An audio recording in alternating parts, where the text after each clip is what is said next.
Hi, welcome once again to another reading from me, Daddy.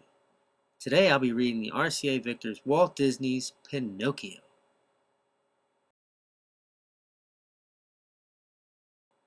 Hello, remember me? I'm Jiminy Cricket, and I'm going to tell you the story of Pinocchio. Once there was a kindly woodcarver named Geppetto, who lived with Figaro, his cat, and Cleo, his goldfish. Geppetto had no children, but oh, how he wanted a little boy. One night, Geppetto started carving a piece of wood, and the first thing he knew, he had a little boy. Oh, not a real boy, of course, but a little wooden boy, a puppet. I'll call him Pinocchio. Pinocchio was only made of wood, but already Geppetto was very happy. Cuckoo, cuckoo. 9 o'clock, time for bed. All of a sudden, look, Figaro, look. The wishing star is in the sky. Starlight, star bright, I wish I may, I wish I might have the wish I make tonight. Figaro, you know what I wished? I wished that my little Pinocchio might be a real boy. Meow. And with that, they all went to bed. Now, I saw all this because I was living on the hearth before the fireplace in Geppetto's house.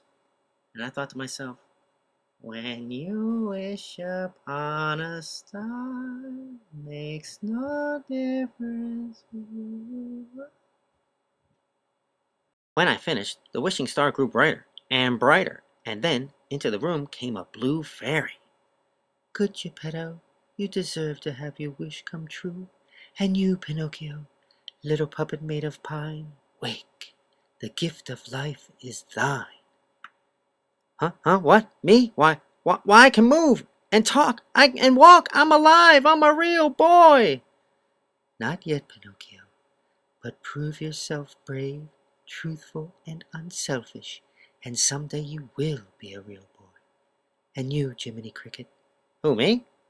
You will be Pinocchio's conscience. Well, don't I get a gold badge or something? If you are a good conscience, yes. Gosh. Now listen, Pinocchio, listen. Anytime you need me, just give me a little whistle. Like this. Like this? That's right. I'm your conscience, and you must always let your conscience be your guide. The next morning, Geppetto saw that the wish had come true, and he was very, very happy. Pinocchio, my little boy, come say hello to Figaro the cat. Hello, Figaro. Meow. And Cleo the goldfish. Hello, Cleo. Bloop, bloop, bloop. And now off to school. An apple for your teacher, a school book for you. Goodbye, son. Goodbye, Father. Well, I was asleep, and right away Pinocchio ran into trouble. Down the road to school was a sly old fox named J. Worthington Foulfellow, and a bad old cat named Gideon. Gideon, look! A little wooden boy! A puppet without strings! We'd be rich if we sold him to Stromboli, the owner of the puppet show.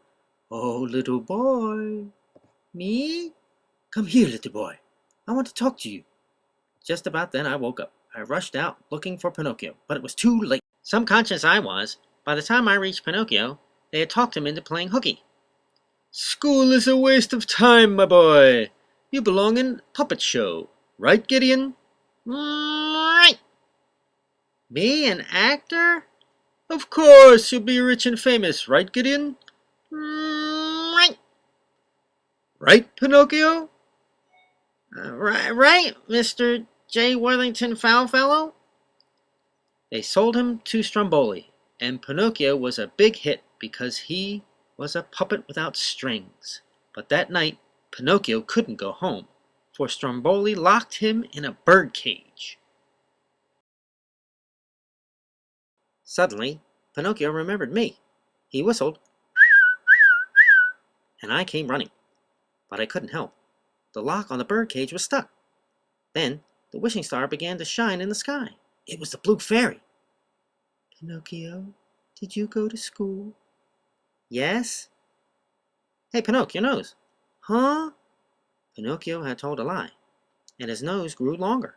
He told another, and his nose grew so long, a bird made her nest at the end of it.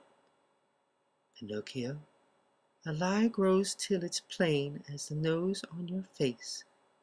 Please, Blue Fairy, I'll never lie again. I'll forgive you this once, but remember, you'll never turn into a real boy unless you're good. The Blue Fairy waved her wand, and Pinocchio's nose grew small again. Then the cage disappeared, and he was free. In Geppetto's house, dinner was ready. Geppetto was hungry, Figaro was hungry, and Cleo was hungry. But they wouldn't eat until Pinocchio returned. Finally, Geppetto said, "Pinocchio must be lost. Let's go find him." Just then, Pinocchio and I were heading home. Now, Pinocchio, I said before, whenever you get into trouble, just whistle. I'll remember, Jiminy. It's easy, Pinocchio. Give a little whistle. Give a little whistle. Pinocchio started to run home, and soon was way ahead of me. But before he reached Geppetto's house, he ran right into J. Worthington Foulfellow and Gideon. Pinocchio, you did a wonderful job in Stromboli's puppet show. You deserve a reward, a trip to Pleasure Island, right, Gideon? Right. Right, Pinocchio? Right, I guess, Mr. J. Worthington Foulfellow. Pleasure Island? Uh-oh. That's where bad boys go and where they can break windows, throw mud, and chop up furniture. Sound like a lot of fun to Pinocchio, so off he went. But Pinocchio soon found out that terrible things happen to boys who go to Pleasure Island. Oh gosh, my ears! They're turning into donkey ears! And I'm growing a tail! Jiminy, Jiminy, help! Get me off Pleasure Island before I turn into a real donkey! Jiminy Cricket!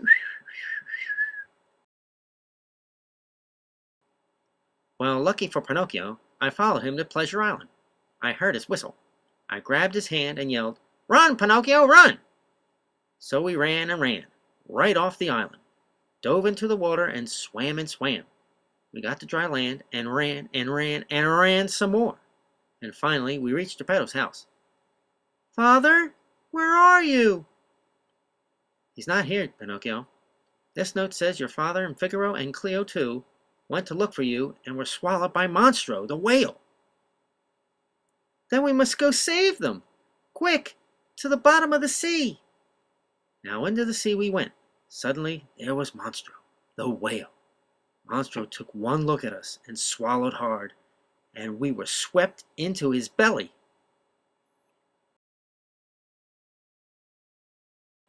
Father, it's Pinocchio. Pinocchio, my son. Oh, your ears. Yes, I have donkey ears and a donkey's tail, but I'm not all donkey yet. It doesn't matter. Now we'll live together forever, you and Figaro and Cleo and me, forever in the belly of this whale. But we can get out. If we make Monstro sneeze, why, will he sneeze us out? An excellent idea. Geppetto built a fire and made a lot of smoke, which tickled Monstro's nose. And then Monstro sneezed. Achoo! And we were swept out of the whale's belly into the sea. Pinocchio helped his father and Figaro and Cleo swim to the shore. At last we were safe. All except Pinocchio. Poor Pinocchio. It was too much for him. Now he lay face down in the water, not even moving. My boy, my brave little boy. Geppetto was very sad and carried Pinocchio home and laid him down on the bed. And once again the wishing star up in the sky grew bright. The blue fairy had returned. Pinocchio, you've proved yourself brave, truthful, and unselfish in saving your father from Monstro the whale. Awake, Pinocchio. You're no longer a wooden puppet. You're a real boy. Huh? Father? Look! My donkey ears and tail, they're gone! And I'm a real boy! Well, everybody celebrated. I did too, 'cause the blue fairy gave me a badge of gold! Ha ha! and on it were the words, "Official Conscience." Geppetto was so happy. Now he had a real son. His wish had come true.